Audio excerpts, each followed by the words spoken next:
কিন্তু প্রকৃত অর্থে আমরা সরকারকে যতটা ধারণ করেছি সরকার আমাদেরকে ততটা ধারণ করে নাই।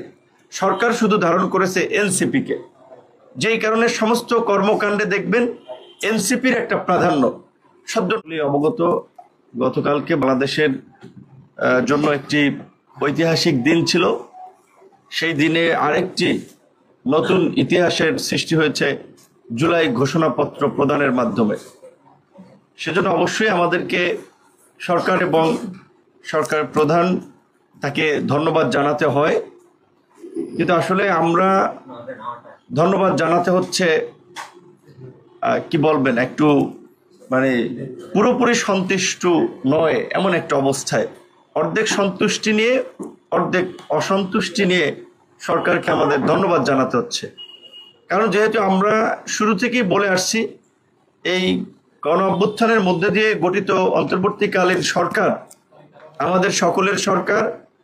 এই সরকারের ব্যর্থতা মানে আমাদের সকলের ব্যর্থতা। এই সরকারের ব্যর্থতা মানে দেশ আর একটা নতুন সংকটে পতিত হওয়া। সেই জায়গা থেকে আমরা সরকারকে ওন করেছি, ধারণ করেছি।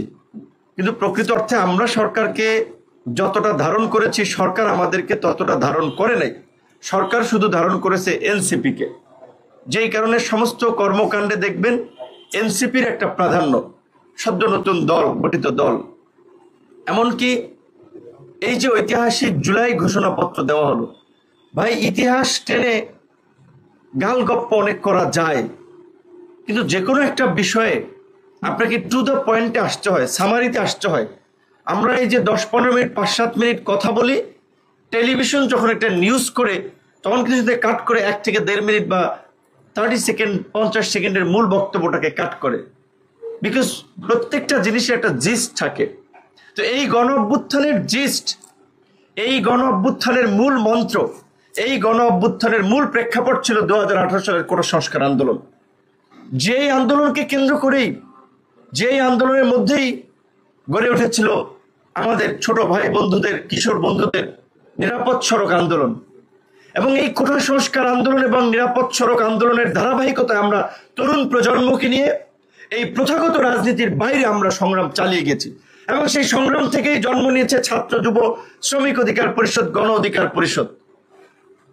এবং 2024-এ যেই আন্দোলন শুরু হয়েছে, আমাদের সাধারণ সম্পাদক যেটি বলেছেন, এই ধরনের একটি মিথ্যাচার, এই ধরনের একটি বিকৃত ইতিহাস জুলাইয়ের ঘোষণাপত্রে থাকবে, এটা আমরা প্রত্যাশা করি নাই। যে জুলাইয়ের আন্দোলন নাকি শুরু হয়েছে দুর্নীতি বিরোধী এবং কোটা বৈষম্যের বিরুদ্ধে। কিসের দুর্নীতির বিরুদ্ধে? কোথায় আন্দোলন শুরু হয়েছে? এই আন্দোলনের মধ্যে কোথাও লেখা ছিল, পরিষ্কারভাবে ব্যানারে লেখা ছিল 2018 সালের পরিপত্র পুনর্বহালের দাবিতে, পরিষ্কারভাবেই বলা ছিল পুনর্বহালের দাবিতে, ব্যানারটা ছিল বৈষম্য বিরোধী আন্দোলন।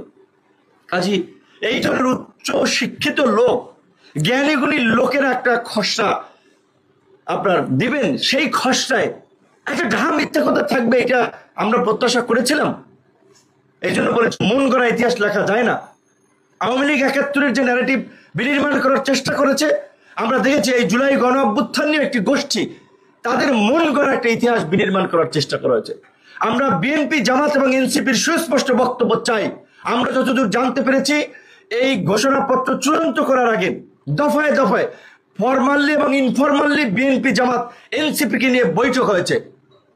তাহলে বিএনপি, জামাত, এনসিপি এই মিথ্যাচার স্বীকৃতি দিয়েছে কিনা, কিংবা এই মিথ্যাকে ধারণ করে কিনা, আমরা সেটি জানতে চাই তাদের কাছে। যেহেতু আজকে প্রত্যেকটি দল আনুষ্ঠানিক প্রতিক্রিয়া দিচ্ছে, এই বিষয়ে সুস্পষ্ট তাদের মন্তব্য আমরা জানতে চাই। যেখানে আমরা